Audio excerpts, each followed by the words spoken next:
ислами боку дар озарбойҷон ҷудокорони кишвар натиҷаҳои хубу арзандаеро ба қайд гирифтанд ва ҳамчунин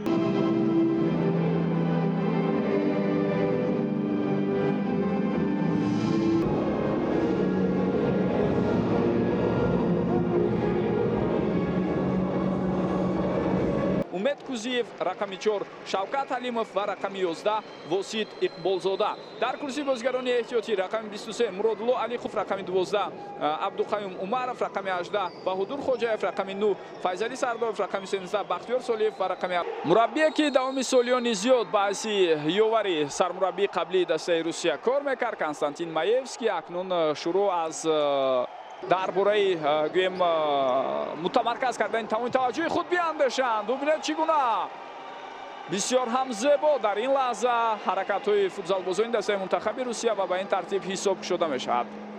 Янар Асадов ки болотар ишора кардем бисёр бозигари хавфнок аст, ба ин тартиб ҳисобро мекушояд. Дар дақиқаи сеюми рақобат ҳисоб кушода шуд. бори дигар метавонед бубинед ин ҳолатро аз аут вақте ту ба бозӣ дароварда шуд. се нафар бо пасҳои бисёр дақиқ ба якдигар ва бисёр зебо бубинед бо қафои пой тубро ба ҳамдастаи худ равон мекунанд. Пас мебинем ки бештаре аз бозигарон аз тими КПРФ-и Москва ҳастанд. як ҳуҷуми дигари бисёр хавфнок ва дарвозабони мо ин ҳолатро мехост бартараф кунад, аммо ту ба пои Фирӯзбек Муродов расида ба дарвоза дохил шуд. гол ба номи Денисов навишта мешавад. бозигаре ки таҳти рақами 8 ҳунарнамоӣ мекунад. Сергей Денисов ба задани голи мазкур муваффақ шуд. аксулҳуҷум бо сурати бисёр баланд ба пеш рафт. ин бозигар ҳарчанд бозигарони мо талош карданд ки садди роҳи ӯ шаванд, аммо натавонистанд. дарвозабон ҳам андаке монда буд то ин ки ин ҳолатро бартараф кунад, вале аслан зудагони амрикои лотинӣ буданд, ҳоло ҳузур надоранд. Идрис Ёров фурсати беҳтарин, зарбаи аввали ӯ бартараф мешавад. боз як имконияти дигар, зарба ва гол. бисёр амолӣ буд инҷо ҳаракатҳои Идрис. ӯ яке аз беҳтарин футзалбозони кишвар айни замон маҳсуб мешавад ва дар мусобиқаи ҷоми осиёи сипари шудаам ҳунару маҳорати олии ӯро мо дида будем ва Идрис дар ин лаҳза голи бисёр муҳимеро ба ҳадаф мерасонад. ин барои баргардонидани ҷазобият дар бозии имрӯза хелос аҳми калон дорад. бори дигар метавонед бубинед дарвозабон ҳолати аввалро бартараф кард ва баъдан Идрис бо як зарбаи маҳкаму дарвозакӯби худ ҳисобро тағйир медиҳад. ва тубрабои бисёр амолӣ, як имконияти хуберо бозигарони мо метавонанд пайдо кунанд. зарба ва гол, ҳисоб 2-2 мешавад. аҳсану офарин бод ба шумо шермардони майдонзеби футзали кишвар ки тавонистед дар ин лаҳзаҳо ҳассосиятро бозам ба авҷи аъло расонеду ҳисобро 2-2 намоед. беҳтарин ҳуҷум, беҳтарин лаҳзае ки мо шумо ин ҳолатро дидем. бори дигар метавонед бубинед чӣ гуна дар тубрабои олӣ бозӣ карданд футзалбозони мо. махсусан инҷо ҳаракатҳои Умед Кузиевро метавонем махсус ишора кунем ва баъдан пасе ки ӯ ба Бахтиёр Солиев дод ва Бахтиёр буд ки ҳисобро 2-2 кард. Солиев воқеан истоданд ва мисли ҳар як фарди дилсӯзи ин ватан дар ин лаҳзаҳо қалбашон моломоли меҳри ватан аст. беҳтарин имконият, зарба ва гол, зарба ва гол. ҳисоб 3-2 мешавад. бинандагони азизу арҷманд ва мо шумо шоҳиди воқеан акнун камбеки беҳтарин дар қисми аввал шуда истодем ки ба бозигарони мо муяссар шуд то ҳисобро тағйир диҳанд. Дилшод Саломов табрикоти ҳамдастҳояшро қабул мекунад ва ҳамзамон табрикоти тамоми мухлисону алоқамандони футзали кишварро ҳам ин лаҳзаҳо метавонад ки пазиро бошад барои ин ҳунару маҳорати волое ки ин лаҳзаҳо нишон дод. медорад ҳоло ӯ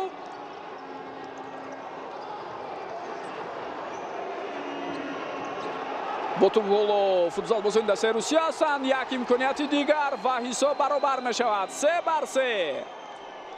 бо қувваи зиёд ба ҳуҷум рафтанд. баъзан вақтан ҳамин гуна мушкилиҳои моро зуд рӯи об мебарорад ки мебинем ҳангоми баргаштан ба хатти дифоъ сари вақт бозигарони мо наметавонанд мавқеъҳои худро ишғол кунанд. дар натиҷа холигӣ ба вуҷуд омадаро дастаи Русия самаранок истифода мебарад ва гол ба ин тартиб ба ҳадаф расонида мешавад. бори дигар метавонед бубинед дар ин ҳолат голро Янар Асадов ба ҳадаф расонд. хотима ёфт бинандагони гиромӣ. нимаи аввали рақобати байналмилалии рафиқона миёни дастаҳои мунтахаби футзали Тоҷикистон ва Русия ҷамъбаст мешавад. ва имконияти навбатӣ доварчӣ ишора мекунад. Инҷо қоидаи бозӣ вайрон шуд. дигар бубинем лаҳзаеро ки бо даст бозӣ мекунад футзалбози Русия. бале туп ба дасти иҷозат дода шуд. Файзалӣ зарбаи ӯ ва гол. Зарба бисёр ҳам қавиву дақиқ иҷро мешавад ва ба ин тартиб бори дуюм дар ҷараёни бозии имрӯза дастаи мунтахаби футзали Тоҷикистон ба пеш мебарояд. Файзалӣ Сардоров бисёр ҳам олӣ аст. пеналти тавонист ки тӯбро ба дарвоза ворид намояд. як зарбаи маҳкаму қавию ҷониби дарвоза ва бе ягон шонс барои дарвозабони ҳариф. бори дигар метавонед бубинед Файзалӣ ва як зарбаи маҳками ӯ ки инҷо моро дигар буранд. ду нафари дигар бошад дар наздикии дарвоза ҳастанд. Файзалӣ Сардоров барои иҷрои зарба тайёрӣ мебинад. зарбаи ӯ ва чӣ гуна қавӣ иҷро мекунад ин зарбаро Файзалӣ. на ба ҳар як футзалбоз муяссар мешавад ки аз чунин вазъи бисёр мушкил зарбаро ин қадар қавӣ ва дақиқ ҷониби дарвоза равон кунад. аммо Файзалӣ дарвозаро ба ларза даровард. зарбаи кунҷӣ ба фоидаи дастаи мунтахаби Русия. туп ба бозӣ дароварда шуд. Асадов паси ӯ имконият аст. Ниёзов ва ҳамон тавре ки болотар ишора карда будем мисли қисми аввали бозӣ зуд ба бозигарони Русия муяссар мешавад ки голи ҷавобиро ба ҳадаф расонанд. хуб чӣ тавре мебинед бозигари бисёр ботаҷриба дар ҳайати дастаи мунтахаби Русия Артем Ниёзов ки мо болотар дар ҷараёни гузориши худ дар қисми аввал гуфта будем ки ӯ бо ҳамроҳи бозигари дигар Янар Асадов ду нафаре ҳастанд ки хафати қаблӣ иштибоҳ кард ва баъдан боз худ иштибоҳашро ҷуброн намуд. бозигарони мо тӯбро бисёр хуб мегиранд. ҳоло ҳуҷуми навбатиро метавонем бубинем. талош ҳамоно давом дорад. туп дар майдон боқӣ монд. боз ҳам бозигарони мо бо туп ҳастанд. як имконияти дигар зарба ва гол. ин дафъа таркибороие ки бо як ҷаҳон азобу машаққат ташкил карданд футзалбозони мо самар овард ва натиҷаи он голи панҷум дар бозии имрӯз аст ки ҳамин ҳоло мо шумо мебинем. бинандагони гиромӣ воқеан ҳам имрӯз бозии зеботарини футзалро мо шумо шоҳид шуда истодаем. бори дигар бубинед ва ҳаловат баред аз ин таркибороие ки бозигарони мо ташкил карданд. аз ин комбинатсияи зеботарине ки мо шумо дидем. Идрис Ёров ва паси ӯ ба Файзалӣ Сардоров. Файзалӣ бошад голи дуюми худро ба ҳадаф мерасонад. дубли ӯ дар ҷараёни бозии имрӯза сабт шуд. ҳоло акнун дарҳол боз ба футзалбозони Русия муяссар шуд ки як ҳуҷуми ҷавобӣ ташкил кунанд. бозигарони мо ҳоло имконияти дигар зарба ва гол. Файзалӣ он голҳоеро ки дар қисми аввал зада натавонист дар қисми дуюм ҷуброн мекунад ва инак ин сеюмин голе аст ки мо бо иштироки ӯ дар нимаи дуюми рақобати имрӯза дида истодаем. бисёр ҳам олӣ буд инҷо ҳаракатҳои Файзалӣ Сардоров дар майдон ва худи шумо ҳам дида истодаед ки чӣ гуна ин маҷмӯаи бошукӯҳи варзиширо ғулғула фаро гирифтааст. аз тамоми мухлисоне ки имрӯз ҷарони бозии мазкурро аз назди экранҳои телевизиони худ тамошо карда истоданд эҳтиромона хоҳиш мекунам ки пагоҳ ба ҳамин маҷмӯаи бошукӯҳи варзишӣ биёед ва гардид. аммо иқтидори дастаи мунтахаби Русия бисёр ҳам бузург аст ва худи шумо ин лаҳза ин чизро эҳсос мекунед ки чӣ гуна ба яке аз истеъдодҳои бисёр хуби ин тим Янар Асадов муяссар мешавад ки голи панҷумро ба дарвоза ворид кунад. як имконият барои Янар бар ин бозигарон кифоякунанда аст то ин ки ба дарвоза гол ворид карда шавад. як гурӯҳи бисёр ҳам гӯем миёнаи мухлисони дастаи мунтахаби Русия ҳам барои тамошои ин бозӣ дар маҷмӯаи варзишии қасри тенниси пойтахти кишварамон ҳузур доранд ки ҳамин лаҳза онҳо ҳам бисёр шоду хурсанд ҳастанд аз голи навбатии дастаи мунтахаби Русия. нафрасонам аммо чӣ тавре дидем он вазъият бартараф карда шуд. як имконияти дигар ва голи ҳафтумро мебинем. боз ҳам кӣ гол мезанад дар ин лаҳзаҳо? дақиқаи 11 рақобат аст ки мо шуморо дигар бора хурсанд мекунад. бахтиёр солиев ҳам имрӯз дубл карда истодааст. голи дуюми ӯ инҷо ба дарвозаи дастаи мунтахаби Русия ворид карда шуд. тафовут ҳамоно ду голро ташкил медиҳад. бинандагони гиромӣ бори дигар метавонед бубинед гузариши Бахтиёр тӯбро худ соҳиб шуд ва баъдан тавонист ки ба кунҷи наздики дарвоза ин тӯбро ворид кунад. ивази бозигарони мо инҷо тубросоӣ мешаванд. Як имконияти дигар метавонист пайдо шавад агар Бахтиёр Солиев дуруст пас медод ва Файзали Сардоров аз иштибоҳи ҳариф истифода бурда инҷо инак чорумин голи худро ба ҳадаф мерасонад ва ба ин тартиб ҳисоб бинандагони гиромӣ 8-5 шуд ва бори аввал дар ҷараёни бозии имрӯза мо бо тафовути 3 туб аз ҳариф пеш гузаштем.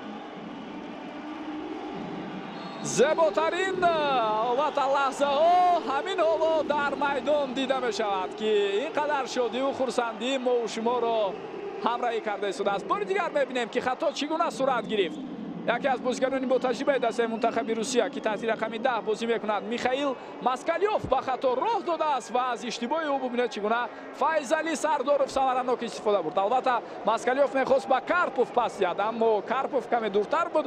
Файзали Сардоров бошад наздиктар ва ин туҳфа ё инъоми ҳарифро ба вуҷуд меоварда ҳамдастҳояш самаранок истифода барад. ҳоло Ниёзов паси ӯ ва бубинед ки ин тактика интихоб карда акнун самар меорад. дар дақиқаи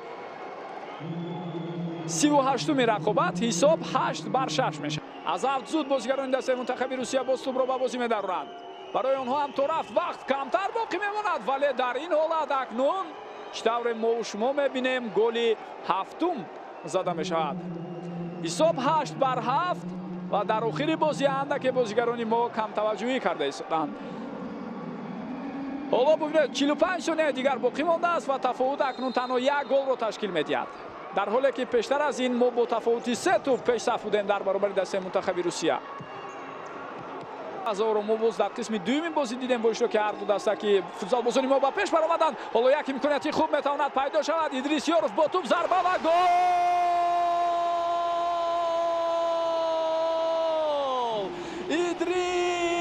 Идрисёров ки тавонест ин лаҳзаҳо чунин ҳаракати бозигари ҳарифро ҳам дид ва боз як голи дигар. ҳисоб 10-7 мешавад ва дигар ба назарам шонс барои ҳариф боқӣ намемонад. бозигарони мо навбатиро аз байн мебарад. бори дигар метавонед бубинед зарба чӣ гуна иҷро шуда аз назди дарвоза ва ба ин қона бо иштироки дастаҳои мунтахаби Тоҷикистон ва Русия ҷамъбаст мешавад. ҳисоб 10-7 аст. шояд қабл аз шурӯи ин бозӣ касе интизор набуд ин ҳисобро. касе шояд интизор аст, яъне маҷмӯи навсохти бошукӯи варзишӣ ки дар шаҳри Душанбеи кишвари азизамон 2 сол пештар аз иқомат афрохта буд.